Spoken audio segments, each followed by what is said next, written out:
Was good progress with this attack.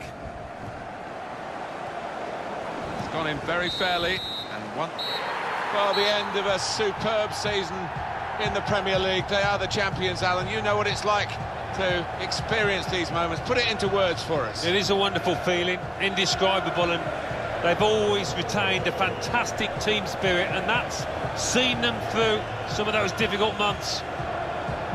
Well, they will be bonded together forever as sharers of this superb triumph in the Premier League. So many months, Alan, of hard work have brought them to this podium and the proximity of the great trophy itself. Yeah, they've had to ride the luck at times, haven't they? But they've stuck together as well. Really organised outfit led by a top-class manager. Fully deserved winners.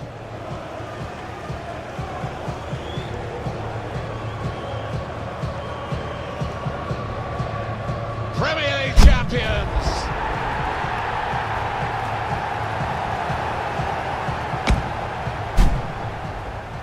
That is right. We won the Premier League. We came top by 11 points over Chelsea. And this table is absolutely ridiculous. Compared to what it was at January, everything has flipped around. Well, almost everything. But like, at halfway through the season, well, slightly past halfway through the season, the end of January, Chelsea, I'm pretty sure were 14th? Somewhere around there. Like, they were doing absolutely awful. Liverpool were doing awful. Arsenal were doing awful. They still are doing awful, but they were really bad. Spurs weren't doing that well. And then in the second half of the season, the same as what happened last season happened again. And everybody, all the top teams that you would expect to be good, suddenly turn up. And Chelsea went an absolute run and only made it to top second in the league with like a game left in the season. So yeah, it was all changed towards the end of the season. But you can see the league is extremely condensed. Like, the amount of points, the gap between top and bottom is not a lot. Like, we're top by 11 points, but we didn't even hit the 80 point mark. And for a team to win the championship, to win like the Premier League and not even hit 80 points is quite ridiculous. I mean, we didn't have a great end to the season. We lost quite a lot. No, we didn't. We drew quite a lot of our games. We lost what? I don't think we lost any, actually. We drew a lot. Like, I think a lot of teams came, like, set up against us just to see out a draw. Like, they were just trying to get a draw or sneak a goal if they could and try and hold on to it. We did really well. Quite a lot to come back in the last couple of minutes of a game and get a draw, like, out of a game that we were losing. But we didn't have a great end to the season, and yet we still managed to pull quite a gap on Newcastle, who were just below us at the end of January. So either they had an absolutely atrocious end to the season, or we actually, I think they must have had an atrocious end because we didn't have a great end. So yeah, but we still managed to get 79 points. But if you look at where Chelsea are, they only got 68 points and came second. If we weren't in that table, if this was just AI that was playing, they would be champions, probably, with less than 70 points. It's mad. Absolutely madness. And, like, look at the relegation zone. I mean, Stoke have been relegated. That's absolutely brilliant. But, like, 34 points. 34 points was like, the cut-off of relegation. Normally you're looking like 40. Normally you're saying, like, oh, 40 points, you're safe. Like, there's 4 teams down there who haven't reached 40 points, and they still, like, only 2 of them got relegated. So, like, yeah, it's a very, very condensed league. Like, everybody was picking up points against everybody. I'm not sure if it's just everybody's got better, like the teams at the bottom have got really good so that the teams at the top struggle, or if the teams at the top have got worse. But I can't imagine that Man United, with their ridiculous attacking force, have got worse. So, like, the only thing I can think of is the teams at the bottom of the table, teams like your Sunderlands, your Crystal Palaces, Watfords and stuff like that, West Broms and all that, they've got much better over the last few years, gained a lot of players, like quality players, and have actually managed to close the gap on the teams that you would consider top teams. And it's just, in turn, completely condensed the league. But it's kind of mad to look at, just how much it's changed, like how narrow the gaps are between teams. It's ridiculous, really. So yeah, we won the league, and I think everything's finished as well. All the tables, all the competitions have finished. So Tottenham won the FA Cup. We got knocked out in the quarterfinals to Arsenal, 1-0 over. It was a one-legged affair, and they managed to sneak a goal. They then went on and managed to beat Man United 2-1. Tottenham put out Newcastle, Derby, and then Southampton 4-1, and made it to the final and beat Arsenal 2-0. So we had a little London derby for the final, which, set at Wembley, was quite an entertaining match, I would imagine. Nothing mad about that. Charlton got to the round 16, so did Forest. But I mean, like, there's nothing outrageous about that table, that competition.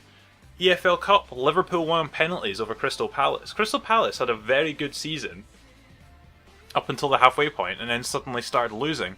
But they did manage to get to the final of the EFL Cup, which would have been, when was that? Like February, the final. So yeah, like they had a really good sort of season up until like January, February. Lost the EFL Cup final, and they also went on an absolute downer in their league form as well, and ended up finishing quite far down the table. Well, not far down the table, but they finished like outside the European places, and yeah, they were sitting like second or third at one stage, so they did quite well at the start of the season and just completely fell away. Rochdale made it to round 16. So did Blackpool. Got put out by Man United. Aston Villa put out Man United on penalties. I just noticed Northampton as well. They managed to get to the round 16 before getting put out by Liverpool, so I'm not sure what league they're in at the moment.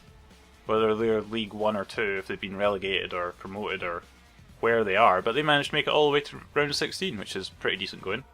And gave Liverpool a run for their money, 3-2. So yeah, did pretty well themselves. Friendly competitions, nothing that interesting. I think next up should be the Champions League, and it is Bayern Munich 1-0 over Chelsea. So we can imagine that next season it'll be Bayern Munich versus Chelsea again in the final, and Chelsea will win at that time. Real Madrid are there this time. They managed to make it to the semi-finals, didn't get knocked out in the group stages, and then knocked out of the Europa League in round of 32 like they did last season. We made it all the way to the semi-finals. Now, I actually simmed a few of the final games, like against Porto. I simmed both legs of the Porto game, and I think I simmed one of the legs of the Chelsea game as well, just to see where we were in terms of our actual ability, because we were doing really well in the league. But I wanted to see if that was actually warranted, or if we were actually batting above our abilities.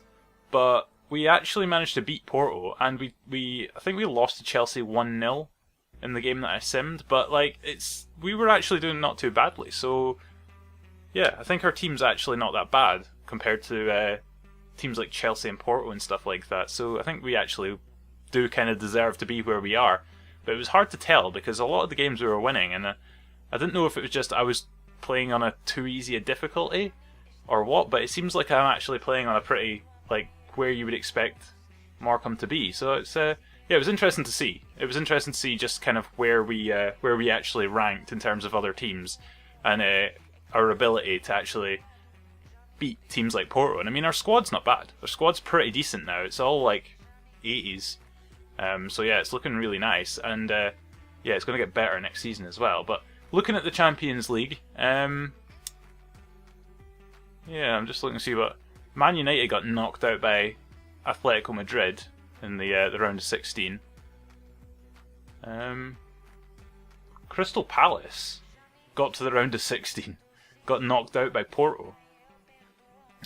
We beat Juventus 4-2. Most of that was done in the first leg. We won the first leg 3-1, I think, and then lost 1-0 in the second leg, but it was enough for us to go through. Chelsea beat PSG. Roma 6-3 over Anderlecht. That would be a game and a half to watch. Well, 2 games and a half. Well, just two games.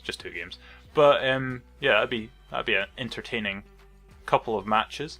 But yeah, we'll have a quickly look at the the table, like the group stages, and just see if anything ridiculous happened there. Crystal Palace beat Bayern Munich, top of the group. What? What? The only reason Bayern went through is because of the goal difference, or head-to-heads, over Zenit. That could have been easily flipped around, but yeah, that was ridiculous. Man United, second to Real Madrid, PSV and Saint-Etienne both go out. That was... yeah, Real Madrid walked the group pretty much. Lost one game, drew 1-4, and yeah, everyone else won 1, drew 3 and lost 2. Man United went through on away goals, probably? I'm not sure. Head to head? I don't know. But, yeah. Anyway, we topped our group and we actually knocked Barcelona out in the process. We didn't have like the greatest. We actually beat Barcelona, I think, in both legs. Barcelona are a weird team now because they haven't really done much. They haven't bought too much recently. So their only real player left is Neymar, because they sold Suarez right at the start of my career mode to Man United. Messi is now only like 88 rated because he's like 34 now or something like that. He's like pretty old now. Neymar is like 95 rated. Is their like #1 player, but they haven't really bought anyone in. So everyone's kind of like, they've still got like a few of the players that like they have in real life at the moment, who've got better, but they don't really have. They haven't really replaced Messi or Suarez, so it's yeah, they're not actually that great when you play against them. I don't know if they were maybe just resting players that they have and just didn't play them against us or whatnot, but we beat them both legs. Anderlecht and as well managed to get through, and they only lost 1 game, so they must have managed to get some points out of Barca as well. Lyon and Ajax get put out with Villarreal and Milan. That's actually quite a level group, I would imagine, but Milan and Villarreal walked away with it, so... But I think when that group was drawn, I would have... yeah, I don't think I would have known who would have gone through that group. It could have been anybody. Group E, Roma and Leverkusen put Spurs out. Group H, Chelsea managed to get beaten by Valencia, but they still managed to qualify. And we're back round to Group A. So if we fire through to the Europa League and have a quick wee spy, see what happened in the Europa League, which will be quite interesting because Barcelona and all that are in there. And it's in fact Barcelona who actually won it against Napoli 1-0. Malaga made it all the way to the semi-final and lost 3-2 to Barca, but that's pretty good going for Malaga. Rapid Vienna managed to make it to the quarterfinals. Leicester as well and Liverpool both get knocked out in the round of 16. Monaco go out in penalties to Dortmund before they then go out 3-1 to Malaga. And we'll have a quick wee look at the groups, and I think that'll do it. Inter topped a group with Krasnodar. Rangers get knocked out by a point. Leicester topping their group, only dropping points once with a draw over Braga. Group H, Schalke top their group over FC20. Fenerbahce get knocked out.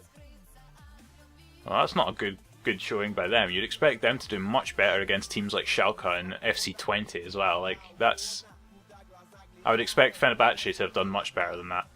Then again, I'm not sure how you can't play the Turkish league in this. So I'm not sure if they sign anybody. I'm not sure what the deal is with them. I'm not sure. Maybe can they sign somebody? I can't remember ever seeing a Turkish team signing anybody, so I'm not sure if they're just kind of stuck with the squad that they start with, or if they actually can sign players. But if they're just stuck with what they've got and they're not able to sign anybody during the career mode, then that would explain it. But not a very good performance by them. Yeah, Nacional topped their group 10 points over Liverpool, only got 9. I would have expected Liverpool to have topped that group. I would have also expected Club Brugge to have done a bit better, but yeah, Liverpool not performing as highly as I would have expected them to. Then again, they've had a pretty atrocious last few seasons. Looking at where they've finished, I'm surprised they're even in Europa League, to be honest. Group L, Arsenal topped their group, that's surprising, but Galatasaray second and Copenhagen. Yeah, I'd probably expect Arsenal to be up there. Arsenal as well, another team that's not doing that well domestically, but they still managed to get into the Europa League and they didn't do too badly. So yeah, back round to Group A. So that's everything that's happened in Europe and around the world. Quick wee look at the squad. It's not doing too badly. Demarai Gray's been going up on his own. I've not been training him, but he's now up to 82 rated, same as Adama Traore, so he's developing quite nicely. Lewis Baker's kind of stopped. He was actually out injured for 3 months. He broke his ankle and we lost him for 3 months, and that was towards the end of the season. He's only just come back from injury, yeah, he was missed, to be honest. We weren't performing that well without him. That was during the last few weeks, and we drew a lot of games in those last few weeks. We just didn't have that final third play to try and break down the opposition. It was just, yeah, it was all just a bit too congested, and just the passing wasn't that great, so I think we did miss him. Augustinsson, the Swede that we signed for free, is now up to 86 rated, and he's performing extremely well. I think he's got potential to be special, so he's definitely got the potential to get even better than that. And yeah, he's starting to become really good. I've been training him in his shooting, because his shooting really wasn't that great. I talked about this last week, but his finishing was like absolutely atrocious when we first signed him. I've got him up to 79, and his attacking position as well is now up to 82. That wasn't great. But his composure is not bad. When you compare him to Barroso, who was our number one and now isn't really our number one anymore, you can actually see that a lot of the stats, pretty much every stat, Augustinsson's better in. There's one or two things that Barroso does better, but as a whole, Augustinsson is the far better player.